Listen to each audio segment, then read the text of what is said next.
Well, I think firstly we need to... £40 billion should be on offer. Maybe The Paul Ross Full Set Breakfast on Talk Radio. We'll get you talking. So it seems after a cabinet meeting yesterday, Theresa May has managed to persuade her colleagues that £40 billion should be on offer, maybe in instalments and different chunks of payment, as we wave goodbye to the EU as a way of kick-starting, we hope, trade negotiations with the remaining member states. Let's get the thoughts now of Jonathan Isaby from Brexit Central. Good morning, Jonathan. Good morning. So do you think this is too much money, or is this sound common sense to the Prime Minister to actually try and move things forward? It's a bit like, so far it's been a bit like melting a glacier with a match.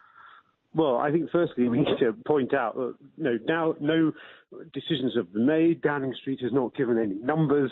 This is obviously media interpretations of what has or might not have been said. It's pretty sure it has been, though, isn't it? With respect, it's pretty sure it has been. Anything this leaked this widely has got to have come from somewhere inside Number 10.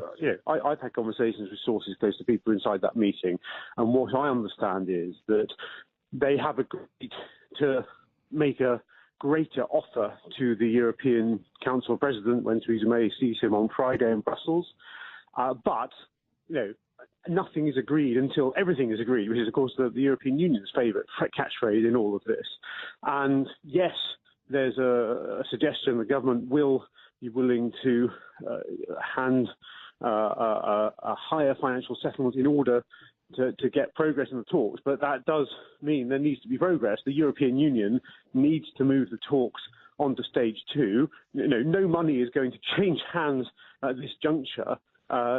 We have to wait until the full conclusion of the whole of the process before any money is handed over as part of the final agreement of where things stand. And if the European Union is shown to have acted in bad faith or given false hope that they would move things on to a proper trade agreement, then clearly that money is not going to be forthcoming. There's also, I suppose, the complication that, for example, some building projects, one for Spain I've heard about, that had funding agreed by all EU members, won't even begin until after 2019 when we've left. So it's like we're kind of almost paying in advance for things that, while we might have signed off on them, they could quite easily change those plans, couldn't they?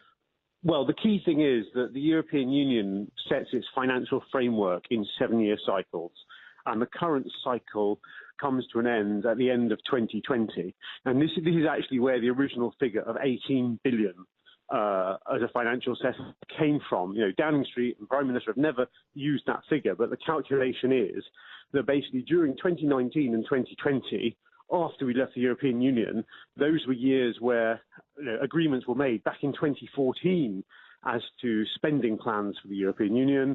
And Theresa May has said that, in order to show that we're acting in good faith and fulfilling obligations that we made during our membership, then those 2 years worth of spending should be taken into account in terms of that financial settlement that the UK will make. But, if the European Union doesn't agree to the kind of trade talks and to move to a sensible deal over trade going forward, then I'm not sure whether that money necessarily will be on the table. Would you be happy if it was £40 billion? Do you think that's value for money? Well, we don't know what it's for, do we? We can't just to simply start negotiations, so they start at least talking about trade. We absolutely need to be talking about trade. In fact, in a sense, the European Union needs to be talking about it even more because, if we don't agree a trade agreement, we will end up trading with the European Union on World Trade Organization rules, which is not a problem because actually that's how we trade with everyone else in the world. It's how the EU trades with other countries in the world. It is perfectly fine, although that does involve a small level of tariffs. And because of the balance of trade, that would actually hit the European Union harder than it would hit us. Thank you for your time this morning. Jonathan Isaby there from the organisation Brexit Central, talking to me, Paul Ross, on Talk Radio.